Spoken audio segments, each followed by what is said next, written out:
किस्सा उस बात का जिसने हिंदुस्तान को पटेल से सरदार पटेल दिया। कौन थी वो महिलाएं जिन्होंने वल्लभ भाई पटेल को कहा आप हमारे सरदार हैं?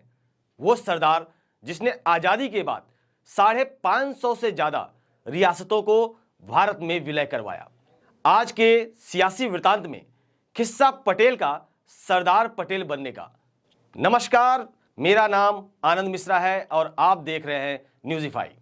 तारीख थी 30 जून, साल था 1925। बॉम्बे प्रेसिडेंसी के सूरत जिले के अफसर MS जयकर ने एक रिपोर्ट पेश की। बतौर जूनियर सेटलमेंट ऑफिसर जयकर ने सूरत के बारडोली तालुका के 23 गांवों के किसानों से वसूले जा रहे लगान में एक मुश्त 30% बढ़ोतरी की सिफारिश कर दी थी। अब तक इन गांवों से लगभग 5 लाख रुपए का लगान लिया जा रहा था। जयकर ने इसे बढ़ाकर 6,72,000 तक कर दिया। लेकिन इसके अलग एक और अंग्रेज अफसर commissioner of settlement FGR Anderson ने लगान 29% तक बढ़ाने की सिफारिश की।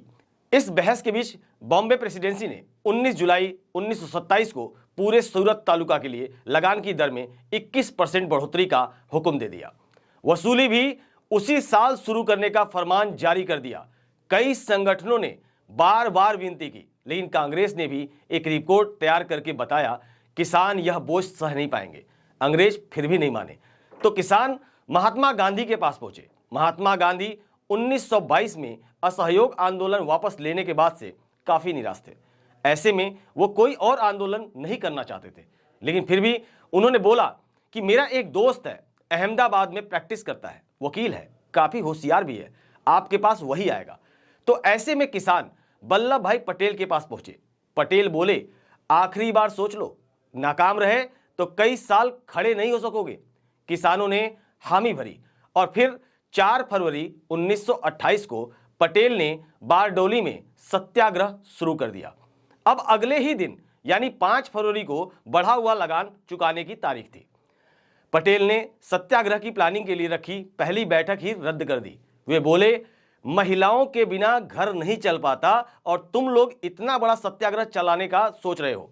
महिलाओं के बिना ये लड़ाई अधूरी है, आपको महिलाओं को भी लाना पड़ेगा। महिलाओं के आने से 6 महीने के अंदर ही आंदोलन इतना बड़ा हो गया कि अंग्रेजों को मैक्सवेल ब्रूमफील्ड कमीशन बनाना पड़ा। बॉम्बे प्रेसिडेंसी को सूरत में 21% बढ़े हुए लगान की जगह 6% बढ़ोतरी पर ही सब्र करना पड़ा। बढ़ा हुआ लगान न चुकाने पर आंदोलन के समय जब्त मकान और जमीन भी सत्याग्रही किसानियों को लौटानी पड़ी और इस प्रकार 12 फरवरी 1928 में शुरू हुए इस सत्याग्रह को पटेल ने अपनी सूझबूझ से 6 अगस्त 1928 तक एक सफल आंदोलन में तब्दील कर दिया। सरदार पटेल के सत्याग्रह के चौथे महीने में बारडोली की एक महिला ने सभा के बीच में ही कहा था कि आज से आप ही हमारे सरदार हैं। यहीं से सरदार की उपाधि वल्लभ भाई पटेल से जुड़ गई। लोग उन्हें सरदार वल्लभ भाई पटेल पुकारने लगे और सत्याग्रही महिलाओं ने पगड़ी पहनाकर वल्लभ भाई पटेल को सरदार का नाम दिया। इस प्रकार देश को एक ताकतवर जन नेता मिला जिसने आजादी के बाद 550 से ज्यादा रियासतों का भारत में विलय करवाया। बारडोली में आंदोलन करने की भी एक कहानी। सरदार अहमदाबाद से आए और सबसे पहले बारडोली तालुका के आसपास के पुलिस थानों को देखा। हर जगह कोई न कोई हत्या के मामले दर्ज थे। बारडोली एक ऐसी जगह थी जिसके थानों में हत्या का एक भी मामला दर्ज नहीं था। बस यही वजह थी कि अहिंसक सत्याग्रह के लिए उन्होंने बारडोली को चुना।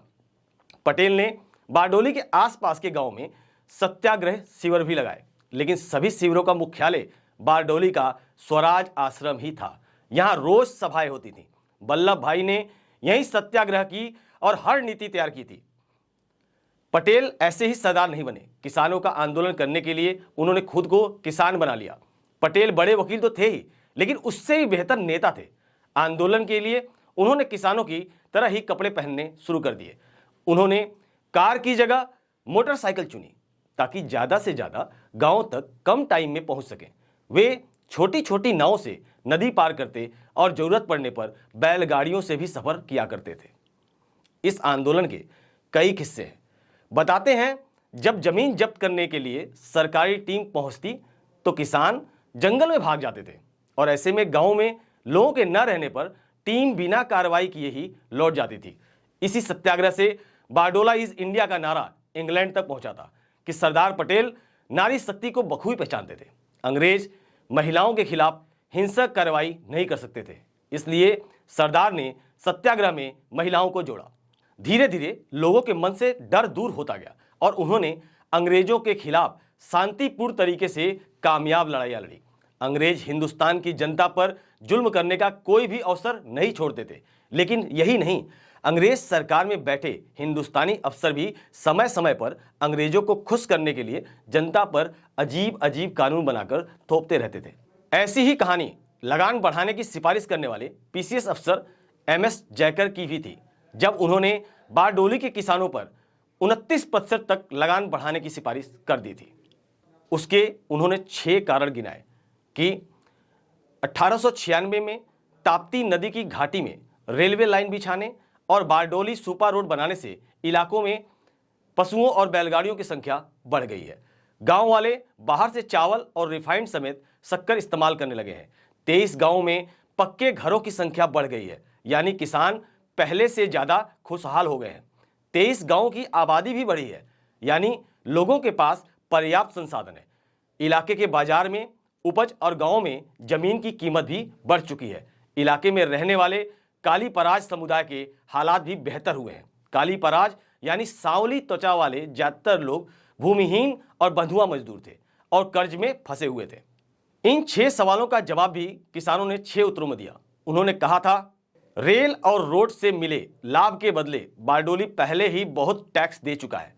पक्के मकान और रिफाइंड चीनी के इस्तेमाल के साथ किसानों पर साहूकारों का कर्ज काफी बढ़ गया है। आबादी सिर्फ 5 गांवों की बढ़ी है, वो भी ऐसे गांव जहां कारोबार होता है, यानी जहां दुकानें हैं और वो पूरी तरह गांव नहीं है। आज की भाषा में हम कस्बे कह सकते हैं। खेती में घटती कमाई की भरपाई करने के लिए लोगों ने दुधारू पशु पालने शुरू कर दिए हैं, इसलिए ही इनकी संख्या बढ़ी है। यह खुशहाली की निशानी नहीं, इससे उलट खेती में इस्तेमाल होने वाले पशु जैसे बैलों की संख्या घटी है। रिपोर्ट में अनाज के बढ़े दाम 1914 से 1923 के बीच के हैं। ये साल पहले विश्व युद्ध और बाढ़ और सूखे के कारण सामान्य नहीं थे। उन दिनों ज्यादा मांग और कम उपज के चलते दाम बढ़े हुए थे। अंततः बारडोली आंदोलन से किसानों का लगान कम हुआ है और देश को वल्लभ भाई पटेल की जगह सरदार वल्लभ भाई पटेल मिले। इस आंदोलन की सफलता में सबसे बड़ा योगदान महिलाओं का रहा, जिन्होंने आंदोलन के साथ घर भी चलाया और इसी कारण 12 जून 1928 को देश भर में बारडोली के किसानों के समर्थन में बारडोली दिवस भी मनाया गया। 2 अगस्त 1928 को गांधी जी भी 2 दिन के लिए किसानों के आंदोलन का समर्थन करने बारडोली में रुके थे। सरदार पटेल की अगुवाई में आंदोलन इतना बड़ा हो गया था कि इसकी गूंज इंग्लैंड तक चली गई और बसे भारतीयों ने बारडोला इज इंडिया का नारा लगाना शुरू कर दिया था। इस प्रकार 6 अगस्त 1928 अंग्रेज सरकार ने नई शर्तों और बढ़े हुए लगान को वापस लेने का ऐलान कर दिया और इस प्रकार सरदार पटेल आंदोलन खत्म करने का ऐलान भी कर दिया। दोस्तों, आपके लिए स्टोरी लिखी थी हमारे साथी मोहित ने, और अगर आप ये वीडियो YouTube पर देख रहे हैं तो हमारे चैनल को सब्सक्राइब करना ना भूलें, और अगर ये वीडियो Facebook पर देख रहे हैं तो हमारे पेज को लाइक करते चले जाएं, जिससे जब भी हम कोई नई वीडियो लेकर आएं तो आपको पता चल जाया करे। आज के लिए इतना ही, कल फिर मिलते हैं किसी नए किस्से और कहानी के साथ। तब तक के लिए नमस्कार।